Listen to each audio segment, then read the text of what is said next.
Welcome to Rust Buster's installation guide for Toyota's 2007 to 2021 Tundra. Before you begin, if you are uncomfortable performing any of these procedures, we strongly suggest seeking a qualified professional. Make sure you have all required tools and utilities and follow all manufacturer safety precautions. Step 1. Disconnect the vehicle's battery. Inspect for fire hazards such as leaking fuel lines or engine components. Repair or remove any hazards before starting.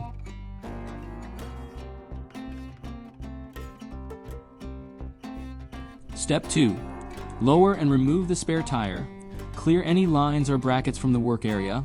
Unbolt the bed and lift it slightly, then support it with wood blocks. Step 3.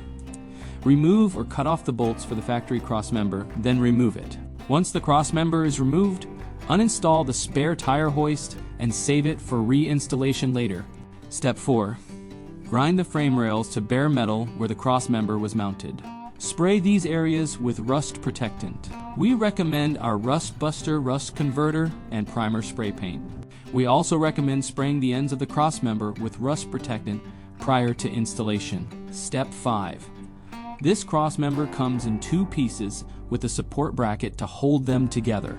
Install one half of the crossmember using 8 sets of the included hardware, then install the other half using another 8 sets of hardware. Once bolted in place, tack weld the crossmember together following proper welding procedure. Grind these welds down to ensure the support bracket sits flush on the crossmember. Use the remaining 4 sets of hardware to bolt the support bracket to the crossmember. Ensure the last 4 sets are still able to be removed, as they will be used for the tire retainers later. Step 6. Following proper welding procedure, weld the support bracket to the crossmember.